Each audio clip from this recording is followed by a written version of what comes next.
So really the only person that I care about watching this video is my sheriff, Shelby County, Iowa Sheriff Neil Gross.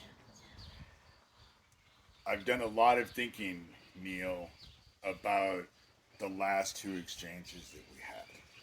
The last one a couple days ago in the parking lot right in front of the doors of the Hy-Vee, and then the exchange before where I was in my car and you couldn't have been more than a couple inches away from my bumper from Hy-Vee all the way to Casey's, which was well over a mile, and through a stoplight. And I've said before, I turned into Casey's because the look on your face, I was afraid if I pulled over in a residential neighborhood, you would pull me over and shoot me dead because you were mad. And so I started comparing that to what happened at Hy-Vee. And it's interesting because I was coming out of the store with no groceries because I had just returned my basket. I had my cart. I put it back in the store. It was just easier to take it back in the store. When I laid eyes on you. And the reason why I looked at you the way I did is because the last time I saw you, you had that fucking achy ass beard. And now you don't have that beard anymore. And it took a second to process exactly who I was looking at. So when I was looking at you, I saw you turn to that woman that you were with, that young woman, and I heard you say, "That's David Schurter." And she looked at you and you followed it up with the one causing the problems. And she stiffened up. And it occurred to me that by the time I looked at you and you stiffened up, she had walked past you and was walking into the store. It was almost like she was sprint walking into the store. So though she didn't know who I was, she'd obviously heard stories because she darted right into that store. Then you looked at me and you stiffened up and got that weird ass look on your face and said, "Hello, David." And as you will recall, I just looked at you and went, and kept walking to my car. Because you had that dumbass grin on your face. And it occurred to me that that is your biggest weakness. People started coming to me because they started watching me speak about that Erling, Iowa gas station explosion. And I also have realized that saying that it was a gas station is the wrong terminology. It was a garage that sold gas because the gas station itself was a small office area that you went into that was heated. That's where the cash register was, but it was small. And then there was a door that went into this big ass room, this bay room that had two huge doors that went up and down so they could get large vehicles in there because that's what it was. It was a garage that worked on people's cars. Therefore, it was Erling, Iowa's male version of a coffee clutch. Men congregated down there and talked.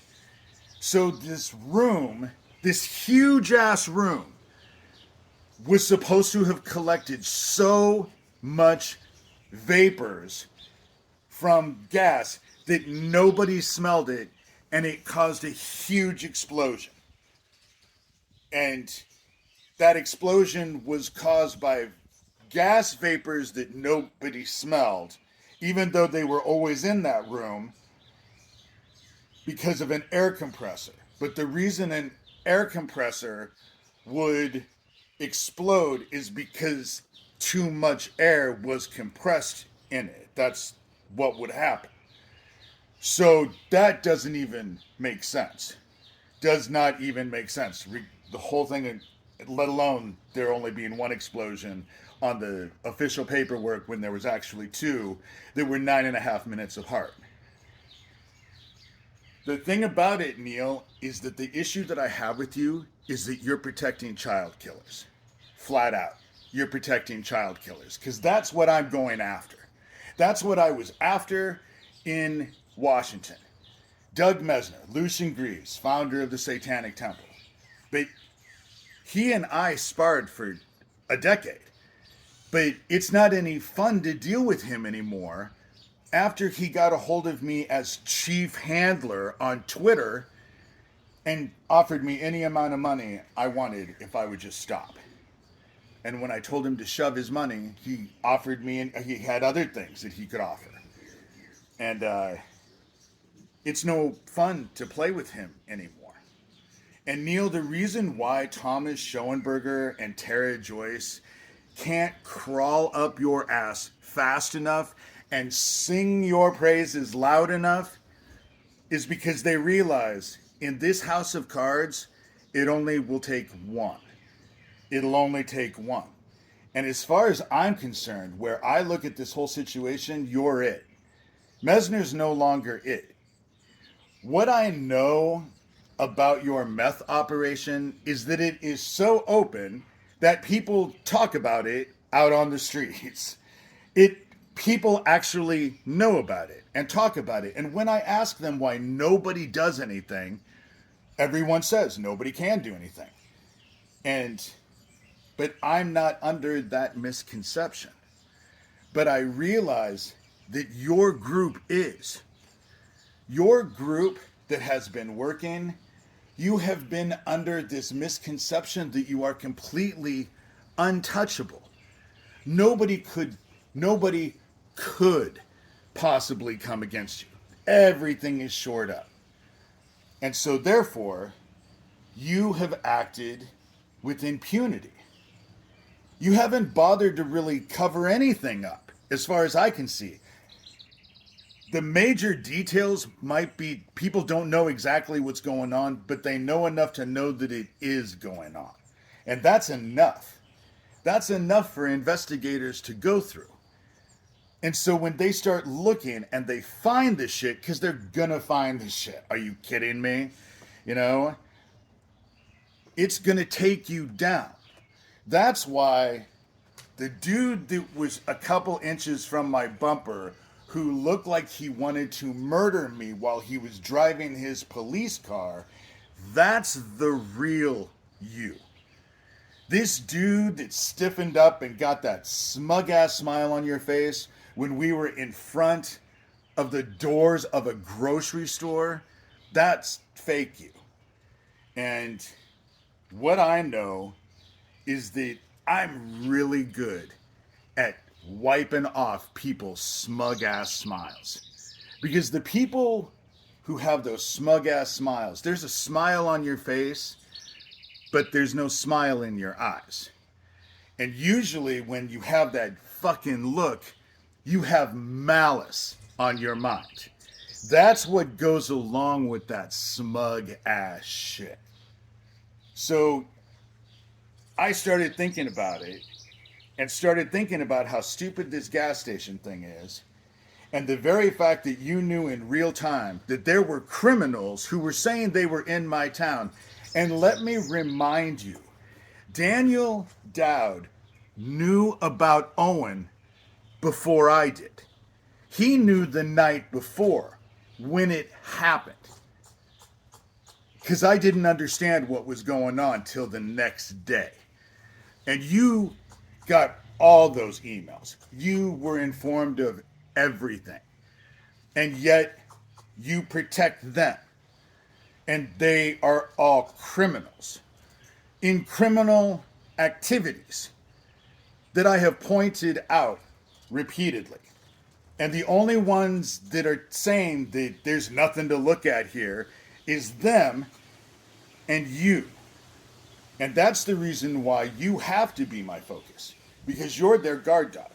People call in town and they talk to you and they ask you what all about me. And God only knows what you tell them. But judging by what that girl's reaction was, I can only imagine. I can only imagine. I don't need to confront you out in public. What I do is enough. However, since it is a political year and you are up for election, I would love to fucking debate your ass. I would. I would want it public and I'd want it live streamed. And I don't want to debate you because I want your job, because that is not the case at all. I just don't think you should have your job. So anytime you want to go out in public and actually deal with the shit that I have said, because the shit that I'm saying is pretty fucking serious.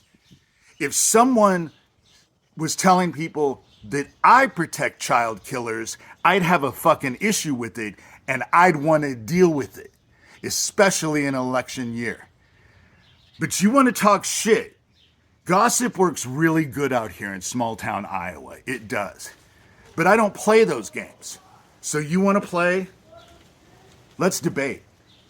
Let's do it public, in front of everybody, and live stream it.